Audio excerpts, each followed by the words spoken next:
Welcome to this special episode of TecHype Live. I'm your host, Brandie Nonnecke. Today, we are joined by a global leader in responsible AI governance, Minister Clara Chappaz. As the French Minister of AI and Digital Affairs, she is in charge of implementing France's responsible AI governance strategy.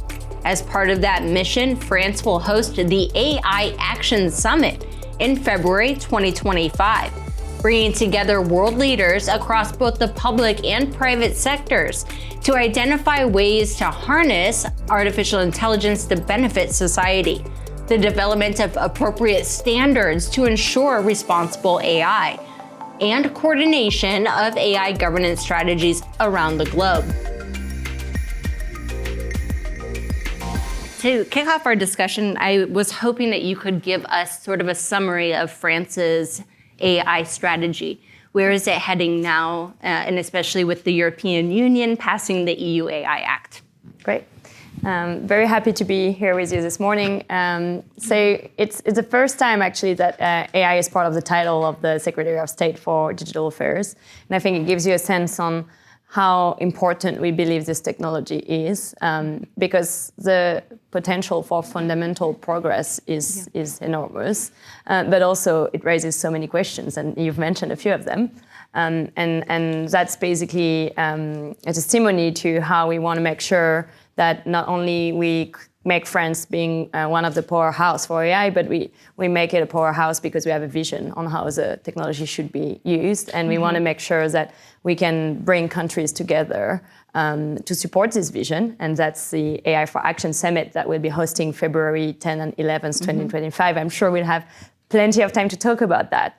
But to come back to your question, where do we stand and how did we do it over the last few years? We didn't wait for ChatGPT to think that AI could be transformative.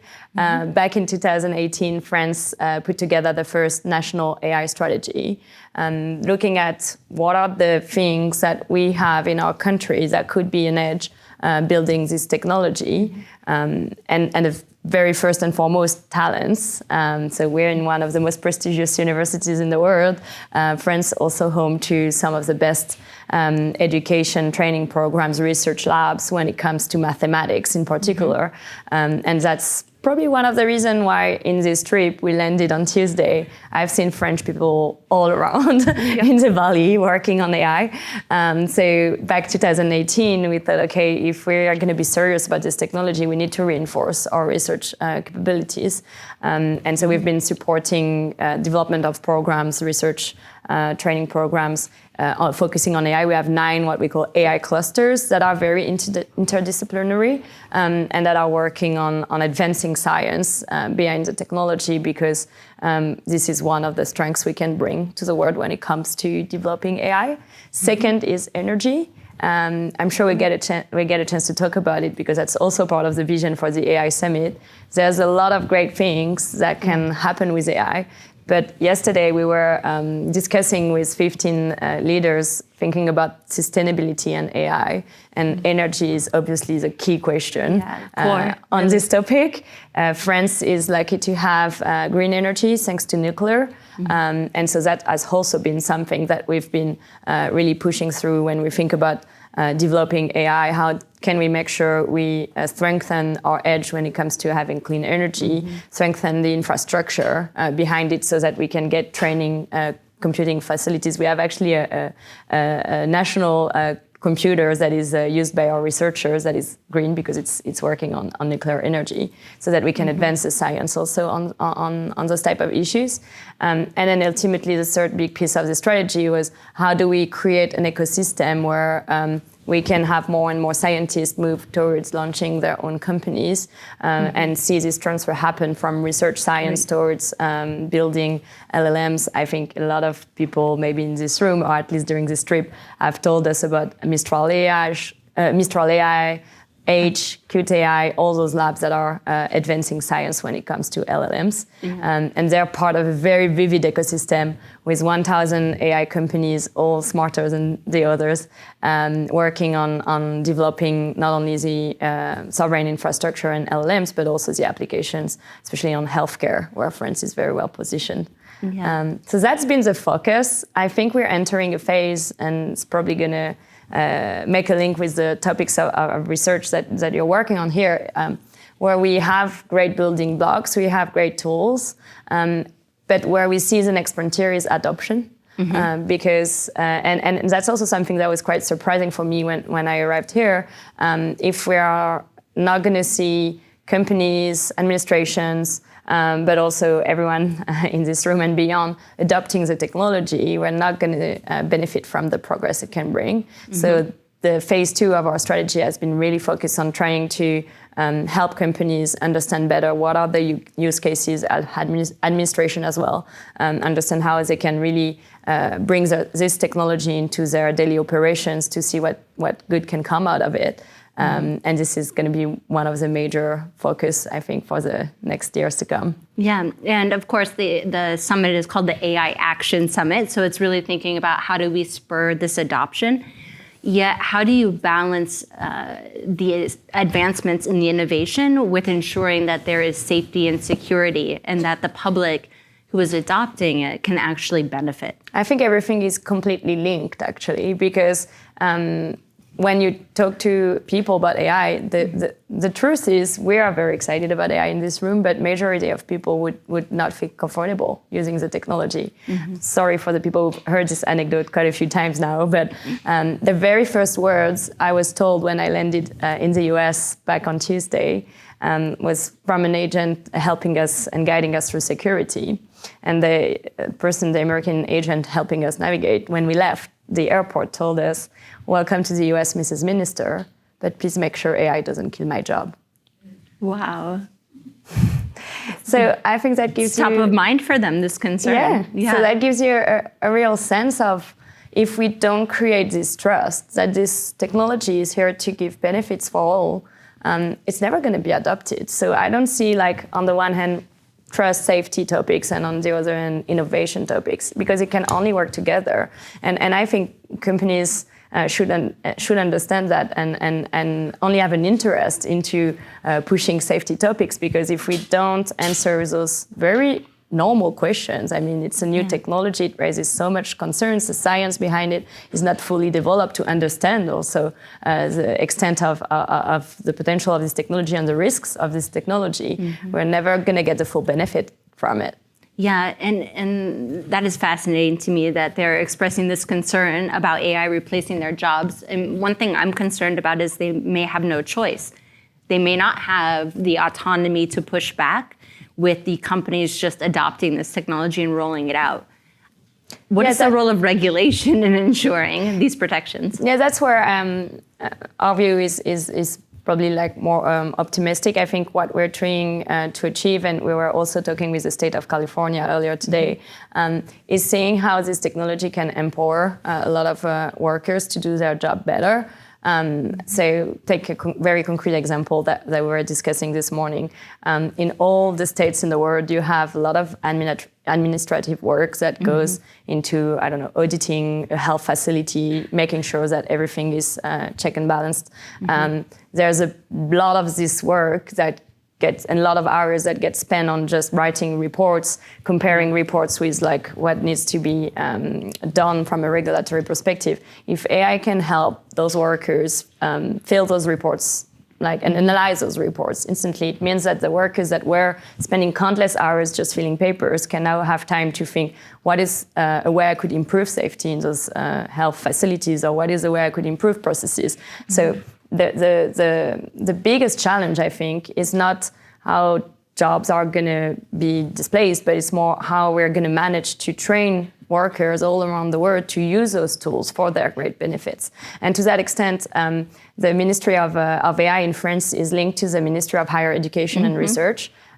because there is a big focus that will need to be put into how do we bring people towards gaining confidence in how they can use the technology, and how can we collectively make sure that we adapt the way people work, but also the way they learn. Someone yesterday was telling me that even in some of the best universities like that, a lot of students are now wondering whether or not they should go to computing sciences. Because if AI can code for me, why do I still need to learn computing? Yeah, and really, who saw that coming? When that was probably like the most lucrative attractive job track that they could exactly. pursue. So I'm not saying we have all the answers, but I'm saying the role of governments is to obviously create safety around the use of those models, but beyond that, also understand what types of transformation the society overall needs to take the full benefit of those technology, and education is a big piece of it. Absolutely, and I've often heard it's not that AI will replace you, it's an individual who knows how to harness and use AI will replace you. Yeah. And to that point, that's exactly the vision we have for the AI for Action Summit. If I may go to this direction, because so we'll host this summit February 10th and 11th, 2025. It's a follow-up summit of what happened back in Bleachley in the UK a bit more than a year ago now, where government heads came together when ChatGPT was just starting to be widely used globally, and said, how do we regulate this thing?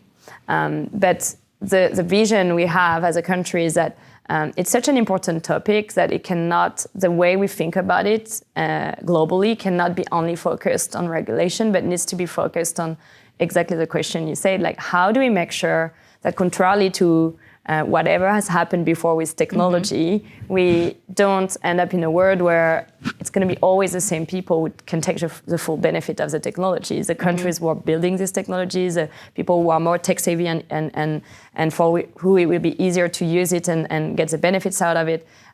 So that's why we want to make sure in our AI for Action Summit that we get first everyone around the table, not just the governments that are building the technologies, but all countries, north and south, and try to see all together how do we bring those governments heads and how do we create discussion with scientists from all over the world, with companies, with experts, nonprofits, because everything is moving so fast. We need to create those interdisciplinary discussions so that we, as government, can stay ahead of the curve and really think through what direction we want to go with. And the reason we want to have a summit that is so inclusive is because we want to make sure that out of this summit, we can create commitments towards using AI for the greater good. And how do we do that? We do that by trying to get commitments, for example, on a foundation that would help countries who don't have access to that much AI infrastructure now get access to better infrastructure, better data, language, so that we also can get all those countries up to speed and get them the benefits of this technology. But this is not going to happen, we believe, if we don't have a very proactive view and action to make it happen. I haven't heard of this plan before of sharing data and infrastructure. Is there a plan already in place within the EU to share infrastructure and data and models? This is what we want to pledge for during the AI for Action Summit. So you'll have like concrete commitments that will be taken at that time. And we're hoping also, we've been testing this idea with the companies or organization we've met during this trip to see how people are responding to it. And I think it's much well understood today, the extent towards which we need to be thinking a little bit more thoroughly on how the technology goes into people's hands is I believe, much better understood than probably it was like 10, 15 years ago. Yeah, so we're hoping to get commitments in this direction. Yeah, in the United States, we have the National AI Research Resource, which is a public-private partnership between the large AI companies where they're sharing compute power, data, and models. So we have a bit of a model being developed here. So it's great to see this initiative happening also in the EU. And what we want to do is really go beyond EU, but get all countries together during the AI for Action Summit. And if we can be a little bit more concrete, the three things we want to get out of the summit is first and foremost governance. I think everyone agrees that we need to have a way to bring safety towards the usage of those models. But there's been so many initiatives around the world. We also need to come together, as we've been with the GPAI, and the fact that this initiative is now linked to OCDE. But there's more we can do in that direction, and we want to push this effort. Two, I think there is a big question around common good that we've discussed. How do we make sure that we get everyone the benefits of this technology? And three, sustainability. So we touched on it when I talked about nuclear energy. But yesterday we were discussing with a bunch of professionals around those topics. And what we're expecting to get out of the summit is standards. How do we improve the science behind measuring the impact on those models? Because if we don't measure it, we can not probably make it advance in a way that is more sustainable. Small models. We've talked so much about large language models over the last 24 months, but there's a lot of things we can do with much smaller models that are not necessarily giving worse performance, but guess what? They're consuming much less, which is probably a good thing. So trying to also get the science advance into this direction is something we're going to aim for. And reasoning around data consumption and clean energy is definitely going to be something also we want to push forward. I could not agree with you more that there's been this hyper focus over the last 2 years on these significantly advanced frontier models, but there are all forms of machine learning that can be used to address societal or business challenges. The governance mechanism, though. So the European Union, of course, passed the AI Act. In the United States, at the federal level, we don't have a comprehensive AI law. We have some bills that have been passed into law. For example, in the state of California, Governor Newsom signed 18 bills into law that address AI, and it's sort of creating a patchwork. What can we do moving forward to ensure that there is this global alignment, international coordination on a responsible AI strategy? It's a very important question because back home in France or here in the US, I think all the research labs, companies we've discussed with, they understand the need for safety if we want to drive adoption, but they're always raising these concerns. How am I going to handle having to navigate through a lot of different ways? Different countries, states are handling this issue. First, I think collaboration is very important. The reason we came during this week initially is because it's the convening of the AI Safety Institutes. So the 10 safety institutes are gathering. And because this technology is advancing so fast, having experts in the room, scientists in the room, all thinking together, what is the right way to define and categorize models today? Maybe it's not exactly the same as it was yesterday.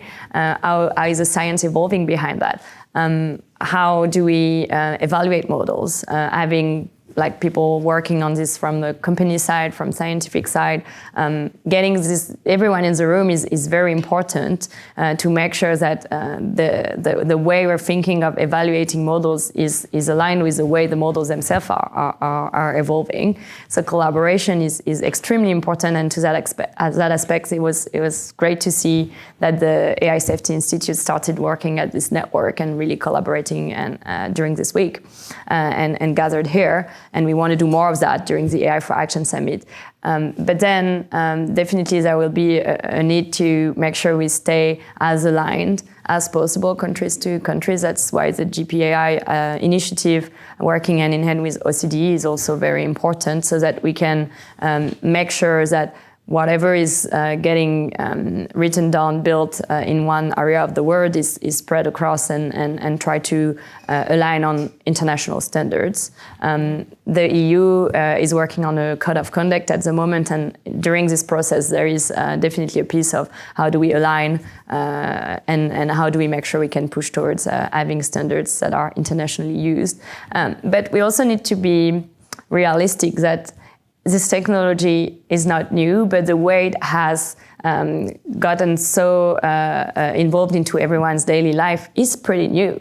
Yeah. And so I think that's going to be a big challenge which we need to keep in our head at all times when we're thinking about safety and we're thinking about regulation, is how do we make sure that the way we go after regulating is not too static, so that we can adapt the way we understand the technology, because there's still so much to understand, to to the way we make sure that we understand the risks of the technology, and we make sure that we have a way to regulate those risks. Yeah, I often think about that the greatest innovative component of large language models and large multimodal models was not necessarily their advancements in machine learning, but the user interface. It made it incredibly easy for anybody to use that tool, which then spurred adoption and awareness.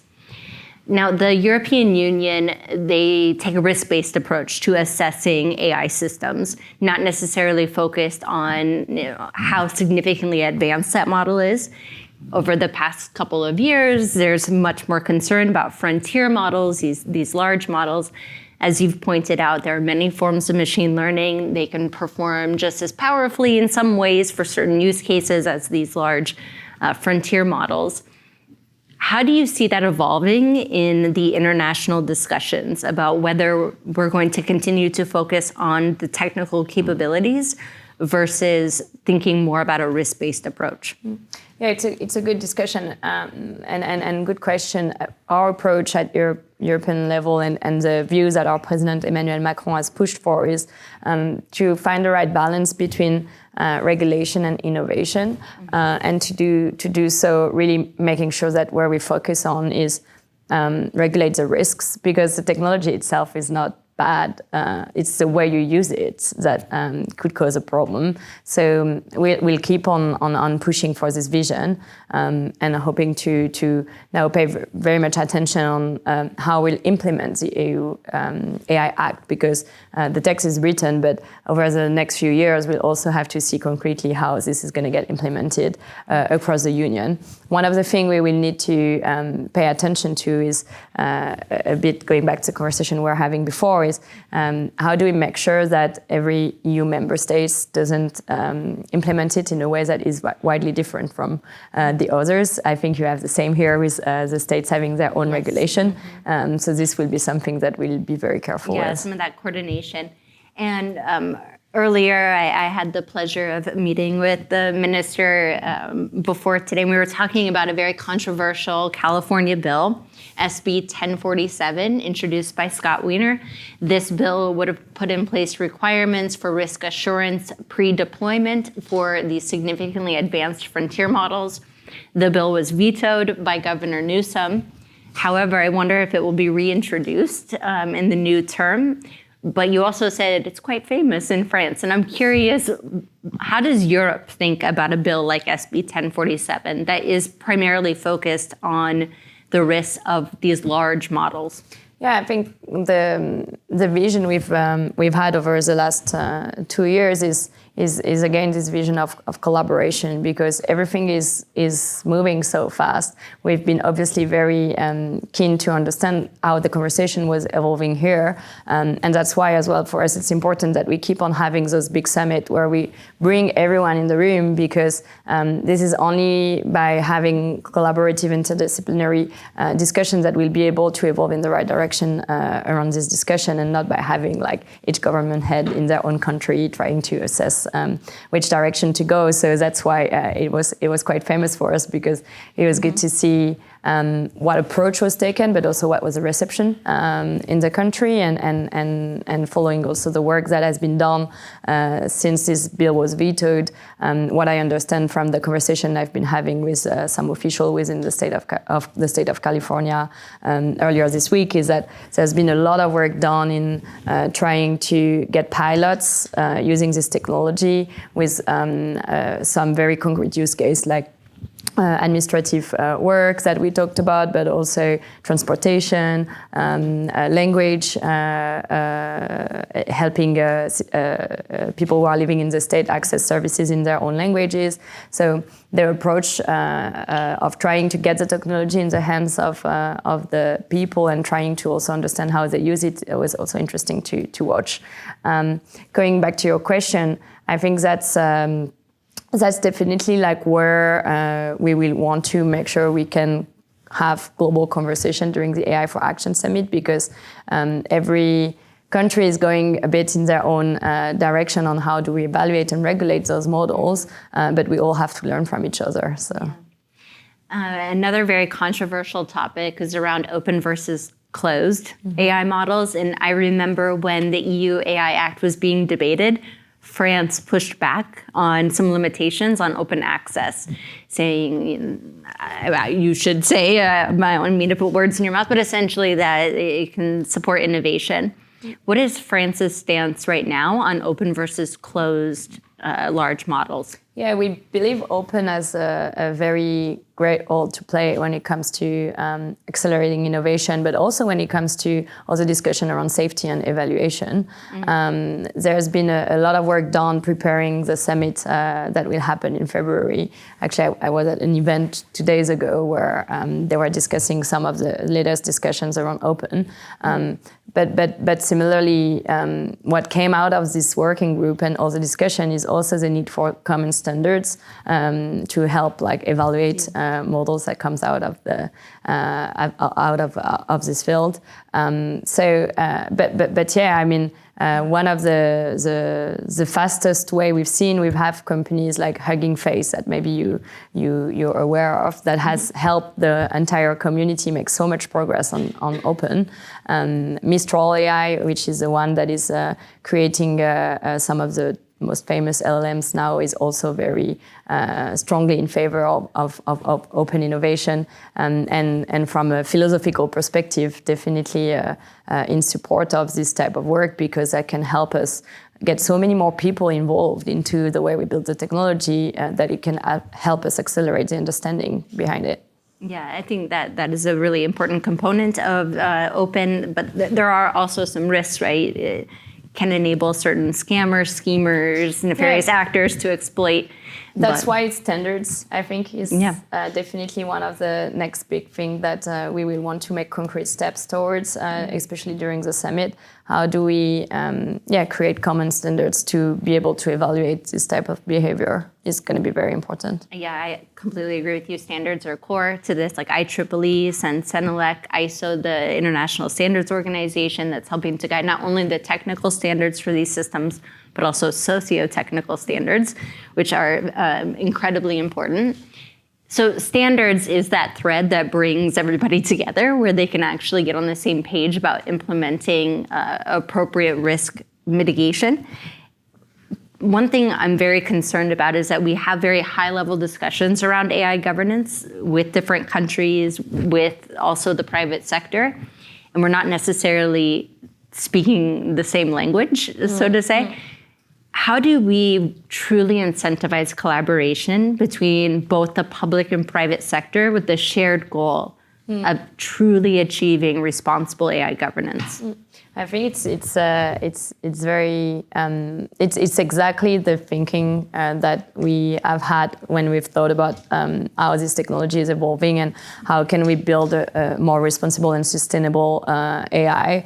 And that's what collectively we need to pay attention to. Like, there is nothing that could be as powerful if we maintain to get everyone speak in the same room and collaborate. But I'm quite optimistic, because when I see what was happening here this week and the interest that came from all around the world, all the safety institutes being gathered in the same room with people who share very different perspectives, companies, scientists, nonprofits, really wanted to get into the same direction and help the conversation move forward. When I'm seeing the interest that the AI for Action Summit in February is now having, we're having people who really want to chip in and really want to be part of the conversation from all the different angles, because I think everyone realized that this is only, to your point, if we manage to collaborate, that we will talk the same language and we will make the technology progress, because ultimately I don't think anyone can be against having a more responsible and ethical use of this technology. The question is, how do we do that in a way that doesn't hinder and doesn't slow down innovation? And there's plenty of way we can take steps towards that direction, and that's really what we're aiming to do with the summit. Yeah, and I think it's showing the incentive. So for the private sector, building trust through safe and secure systems enables not only individuals to adopt your technology, but also other companies. Yeah, yesterday someone from Salesforce was telling us, our customers are asking for transparency. It's not just because we want to be a nice company. Yeah. Like when we are selling those models, like any other technology, you want to know what's going on behind it. What data is inputted to train the model? What are the different ways that data is used? What data you're going to give access to?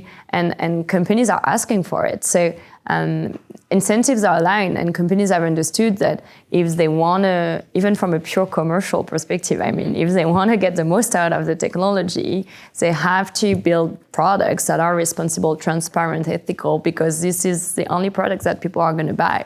Yeah, exactly. Meet that market demand of responsibility. I also think, for those consumers, their ability to question this in the first place has been, to me, a significant achievement. Yeah. I've been working in the AI governance space for quite some time now, over 5 years, maybe even closer to 10. And ChatGPT came out, everybody's excited, everybody's talking about large language models, large multimodal models. Nobody's talking about simpler forms of machine learning, which sort of upset me. But now I think that the discussion is going back. People are realizing through the introduction to these large models that, there are other forms of machine learning I should also be concerned about and question and ask for transparency. And I think that's also due to the fact that you have more and more product companies that are taking advantage of the technology. When ChatGPT initially came, the way the product was built was to the end user probably a bit of a black box, because you would ask a question, you would get an answer, but you would not have a way to really understand what is the reasoning behind the answer that is given to you, which is a big difference compared to the way we accessed information so far, because you had to kind of do the work on where you would click on what links you would consume, and you would have to do the summary of that. You're having more and more work done by all those companies now, trying to give you more information on how the technology behind it works. And I think that is helping also, again, the incentives are aligned, because that helps bring more confidence and more understanding, more transparency into the information I'm retrieving. How is it actually getting put in front of me? And that can only increase adoption. So in a way, this is a bit of a natural cycle where we're aligning the technology, the need for confidence that will drive adoption again. And everyone can only push for that, because at the end, if we don't have an increased adoption, we are not going to take the most of the technology. And when you look at, we've talked a lot about conversational agents, but when you talk to scientists using technology to find and advance their research in medical drugs, curing some of the diseases that we are not able to cure at the moment on this planet, when you think about education, when you think about all those big topics, the last thing you want is having people not feel comfortable advancing in that direction. So everyone should be quite aligned in these incentives. We all need to be aligned with the goal of trust in these systems, making sure they're more responsible. A reminder to the audience, if you have questions, please raise your hand, and Serena will hand you a note card, and we'll collect that. And we'll start the Q&A in a few minutes. Now, I have a fun bonus question for you. Who in here has seen Emily in Paris? Who in here loves it as much as I do? Okay. I have to say, I cannot say that in France, because in France we think it's so cheesy, but I like Emily in Paris. I agree.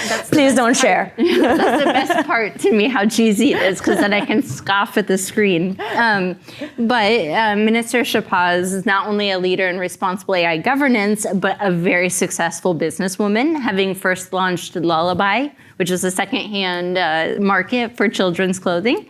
And then also, is it Vestiaire? Collective, which is a really booming, pre-loved fashion platform, which features prominently in the show.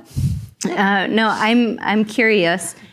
Your work, you've always prioritized social and environmental sustainability and equity, these conscious business practices.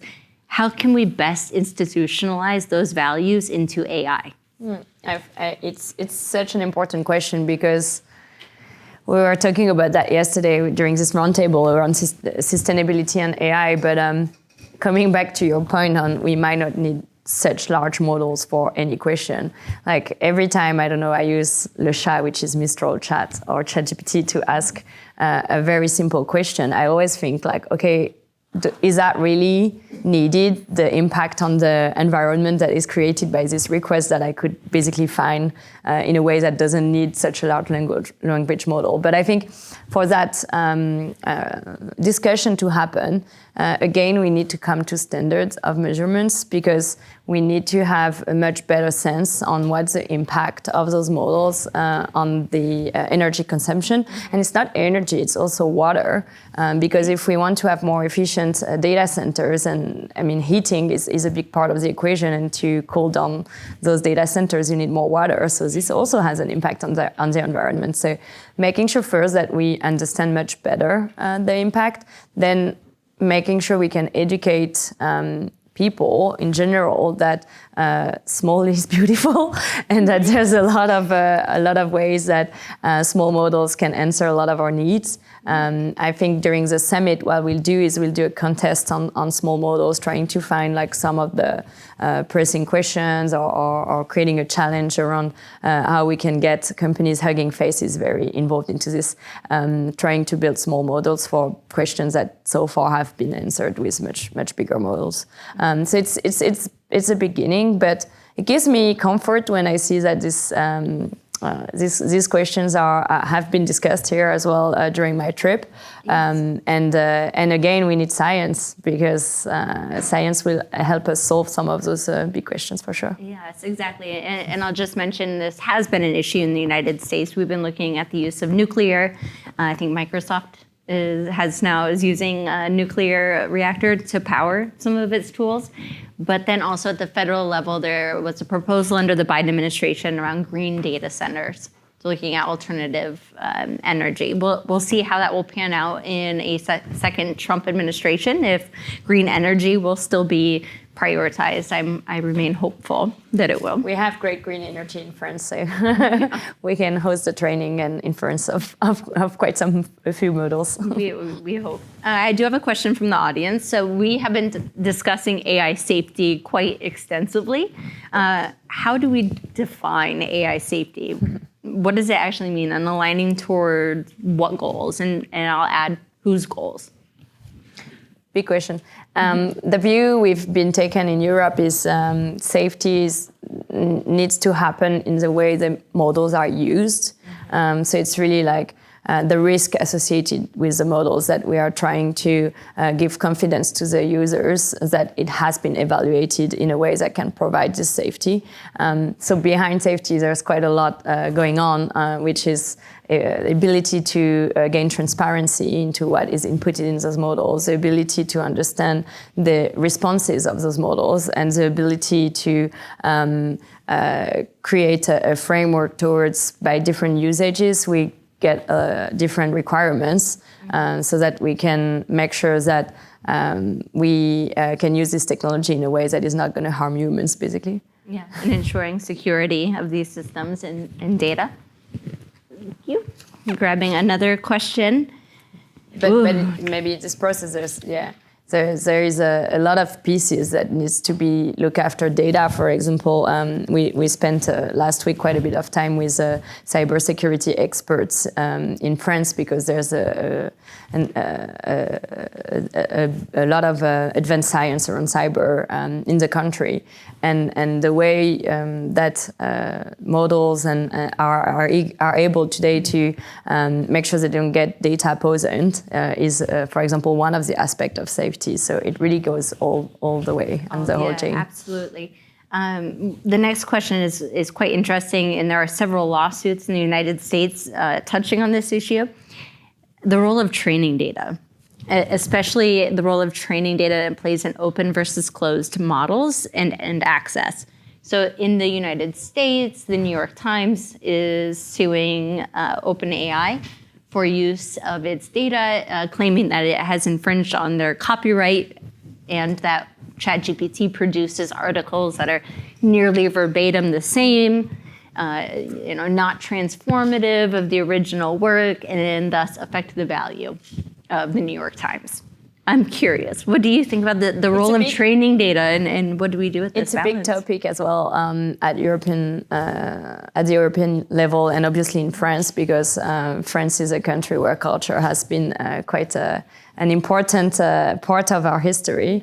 So the way we're looking at this is we're having now a group of experts doing some work on two fronts: the transparency of the data that is used to go into those models, but also indeed what is a fair way that we can think of contributing to the ones that are building those data, so authors, journalists, etc., and the models themselves. So it's a bit early to have conclusions. I think we'll get the reports in a few months, but it's a topic of attention where we need to continue building the thinking, because it raises valid questions. No, yeah, we're all grappling with this right now. We'll see how these high-profile court cases pan out in the United States, and also what's happening in the EU. A question about whether or not you think that the EU might be acting too hasty in its adoption of regulation at this stage, or is the United States just too slow? We're that laissez-faire, let the market. It comes back to the vision we have and how we think technologies should be a tool to get society progress, and how do we create a way that we can ensure this vision. So I often hear, and that drives me a little bit nuts, I have to say, America innovates, China copies, and Europe regulates. We don't regulate for the sake of regulation. I mean, this is not an end. It's a mean to an end. And the end is, we believe that consumers need to have a certain framework by which they have more competition that brings a better product, cheaper products, because there is a fairer market, data privacy, because that's the way we think we can guarantee that consumers have a freedom that is the one that is defined by this data privacy. I mean, all of those elements that are part of the vision on how we want to create the framework around technology is just the way that we are seeing the world in a way. And I know there's been a lot of discussion around freedom lately, but we believe that this regulation helps just bring together this vision of freedom. Then what I think is right is the EU AI Act has been now quite well written, and our president has been very active in saying that it should not be at the expense of innovation, and we are pretty happy with the result. It's quite balanced, but what will be very important is how we implement it, because one of the things that we need to be very cautious with, and I'll be very cautious about that, the new European Commission was just nominated yesterday or the day before, so that's some of the work we'll do with them, is how do we implement actually the EU AI Act so that we don't come into something that will slow down companies, because we talked about it, but if every country has a different way of implementing it, for example, I mean, even a company like Meta or Google is going to spend a very important amount of their resources navigating all those regulations. So can you imagine how you do it if you're a small company? And innovation also needs to come from small companies. We're quite convinced that they actually often have some of the best ideas around the planet. So the way we will now implement these bills is going to be the most important thing. We need to pay attention so that we don't fall into a situation where we would slow down innovation, especially we will make it harder for new entrants to enter the market. Yeah, and especially the role of these smaller companies. I've heard from a few that have said that they are waiting for the larger companies to essentially mess up, fall on the sword, get their wrist slapped by the EU. But there's also that timing mechanism for the EU to do the enforcement. So then the other companies can better understand what is allowed, what isn't allowed, how might I maneuver this uncertain terrain. Yeah, and that's the point as well, where the work will need to happen is making sure that we create we give certainty to companies on what they have to do, and so the EU AI office is working now on this code of conduct that will answer a lot of those questions. Yeah. And how do we best ensure that companies are able to grow as this area is quite uncertain? I'm thinking about the smaller companies and trying to navigate this space, and these larger companies moving ahead first. How do we best support the smaller companies? So what's been exciting in this trip, but also back home, is actually I've seen quite a few players that are newer than the older players, and they've been able to. I was impressed how fast they've been able to put together products that have gained so much traction. So, for example, yesterday we were with Perplexity, and the speed at which this company is growing. They're just 2 years old, I think. Just gives you, I think, a sense that we are still very early when it comes to bringing this technology into the hands of consumers, and there's still so much that can happen and gives market opportunity to newer players, because simply the way they will build product is better. The reason we were with a few VCs yesterday or the day before, and some of them American VCs that invested into Mistral AI, which is building LLMs out of Paris. And they say the reason we invested in Mistral is simply because they're the best team around the planet. So because this market is still pretty new, there is a lot of opportunities for new players to really build products that will be widely adopted. And we're talking here about like more infrastructure products, but if you look into applications like healthcare, new chemistry, material, education, etc. Similarly, like the amount of opportunities you can even think about is huge. So there is no reason why people should not get in the race and try to bring benefits to more people thanks to the technology. Yeah, it's the time for action to jump in, right? With the AI Action Summit to occur February 10th and 11th in France, in Paris. Thank you so much for joining us today for this TecHype live recording. Very grateful. Minister Chappaz, thank you. Thank you. Thank you all.